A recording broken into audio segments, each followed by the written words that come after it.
Alright guys, welcome back. Today we're going to learn about clauses, which are super important to understand for sentence structure and for everything else we're going to learn in the future. So without further ado, let's get into it.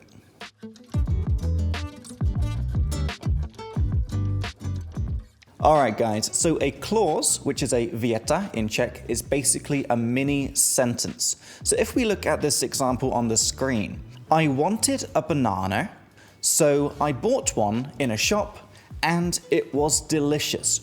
This is just one sentence, finishes with a full stop, a tečka. But this is three clauses, three mini sentences. And you can see on the screen what starts a new clause. It's these words so and. These are called conjunctions.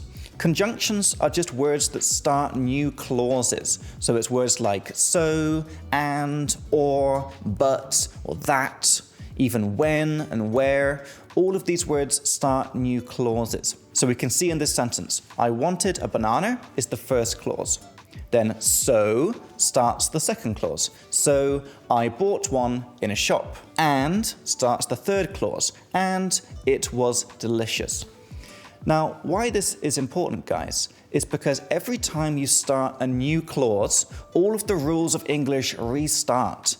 For example, we know we can have one past tense in each clause. So that's why there's just one past in each clause. I wanted a banana is the past. So starts the new clause, so we can have another past. So I bought one in a shop. And starts another clause, so then we can have the past tense again. And it was delicious. Also, all the sentence structure restarts. So in each clause, we follow subject, verb, object. So we can see in the first clause, I wanted a banana. It's subject, verb, object. So I bought one in a shop. Again, it's subject, verb, object. I bought one.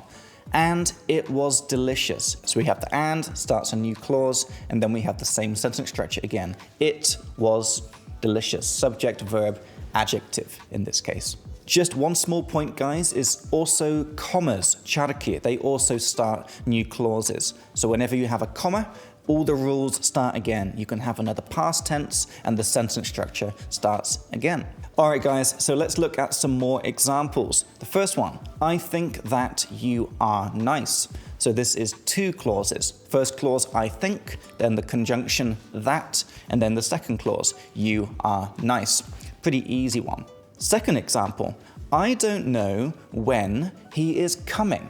So this is also two clauses. The first clause is I don't know.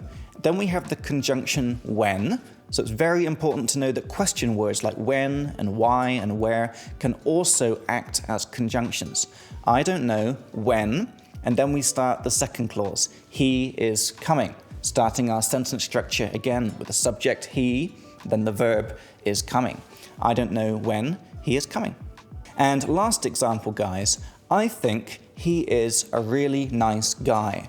Now this is also two clauses. The first clause is I think, and then we have an invisible that. So something interesting about English is we don't always have to say that. Sometimes we can just imagine that it's there, because it should be there, but we don't have to say it every time. So it's I think that, but we're not saying that, he is a really nice guy.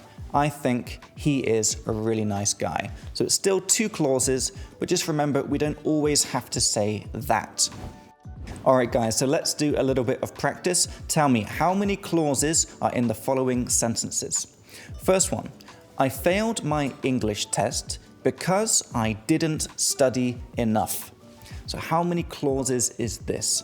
So this is two clauses. The first clause is I failed my English test.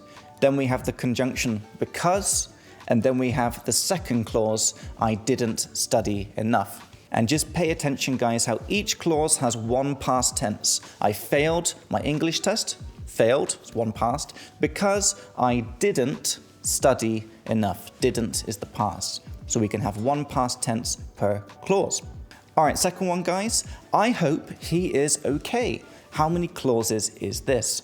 So this is also two clauses because we have the invisible that after hope. I hope that he is okay. but remember, we don't have to say that. We can just imagine that it's there. I hope he is okay. 2 clauses. All right, guys, and the last one. I bought an iPhone, but it was broken, so I took it back and got a refund. So quite a long sentence, just one sentence. So how many clauses is this? So this is actually 4 clauses. So let's look at each one. The first one, I bought an iPhone. Easy. Then we have but. This starts a new clause. But it was broken is the second clause. So is a conjunction, so that starts the next clause. So I took it back, and starts the last clause, and got a refund. A refund is when they give you your money back. Now, something interesting you might have noticed is we say, so I took it back and got a refund. In this last clause, we don't have a subject. We're not saying, and I got a refund. And that's because in the previous clause, we already said I. So I took it back. If the next clause is with the same subject, it's I and I, you don't have to say I the second time. You can just skip it and say the verb. So I took it back and got a refund. You don't need to say and I got a refund. So this is 4 clauses, guys, and notice how in each clause we start the sentence structure again with the subject, verb, object, and we have 1 past tense per clause.